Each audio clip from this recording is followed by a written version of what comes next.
From left to right, top to bottom, we have nitrile gloves, 1.5 ounces of factory matching touch-up paint, 2 ounces of pre-cleaner, 2 ounces of paint blender, 2 ounces of sealant, a ½ ounce of primer in the small glass bottle with the green top, ½ ounce of clear coat, same thing, clear bottle with the green top, a clear flex card that'll be used for backing up while you're doing the blending. It's right there underneath the two glass vials. Industrial wipes, the white ones on the right hand side. 3 mini paint cups. These are great for the micro brush instead of dipping the micro brush in the touch-up paint jar. A syringe, 4 micro brushes, the orange thin brushes there, 2 micro squeegees, 1 small blue chamois on the left and 1 large chamois. Dry the area where you use the safety sand, if you use the safety sand, and then it's on to Totally Bitchin' Scratch Remover from your Ultimate Car Scratch Remover kit. This is how the pros do it. They actually polish out the scratch area where the repair is going to be done to get the paint as perfect as possible and as shiny as possible. This makes the repair blend in much, much better.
If you have a long scratch this one, you'll probably have to do it in 2 strokes. So you'll have to reload your microtip brush for the second half.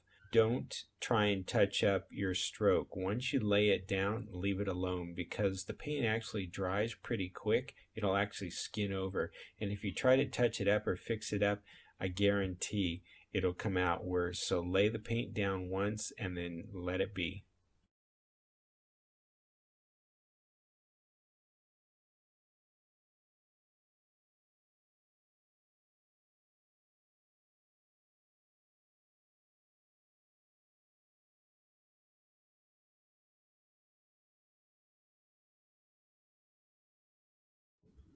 Here's a great optional way to apply the touch-up paint, and a lot of times this will get it in one application. The cool thing about this is the syringe method works for long scratches, and it gets a perfect bead of paint because obviously you have pretty much unlimited supply of paint versus the micro brush.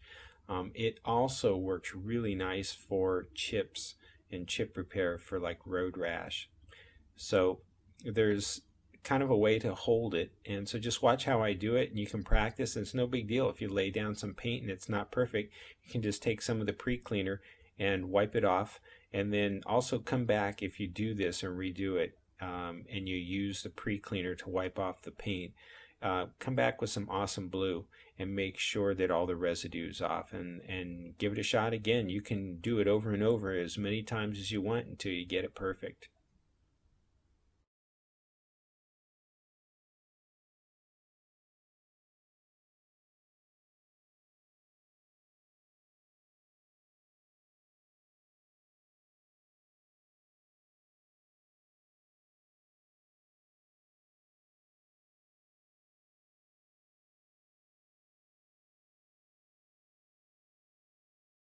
This is where the fun begins. You need to be patient in this part of the process because what you have is a mild solvent on this microfiber that you're trying to erode or soften up the touch-up paint. That's what's going on here.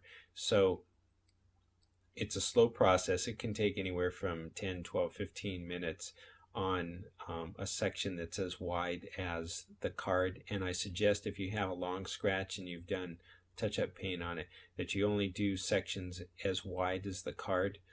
And this kind of goes back to earlier in the process. The more accurate and the more precise you are at putting only the amount of paint necessary in the scratch or the chip, the less work you're going to have at this part of the process, because what you're doing is, like I said, you're eroding the paint with this mild solvent.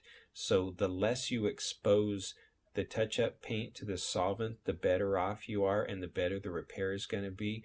The more time you spend at this, unnecessarily that is, because you had excessive paint on there, you risk the chance of actually pulling all the paint out of the chip or the scratch. So that's the tricky part on this that a lot of people have problems with.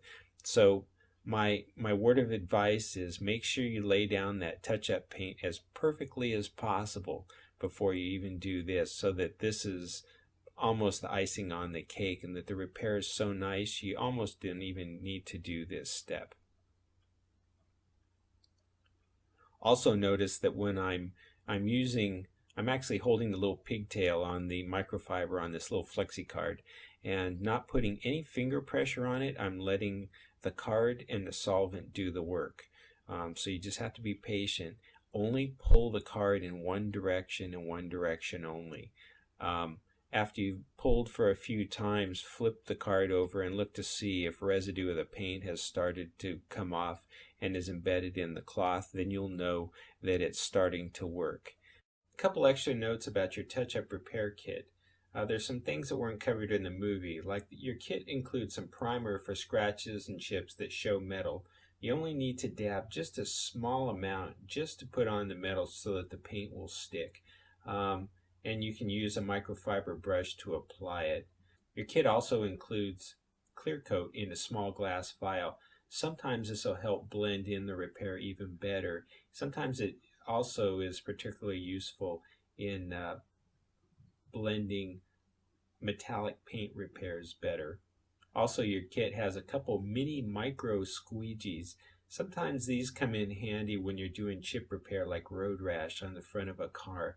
You can actually put the paint in with a syringe and then take that little mini squeegee and kind of just wipe it flat, so you have less blob removal or blending to do after the paint dries.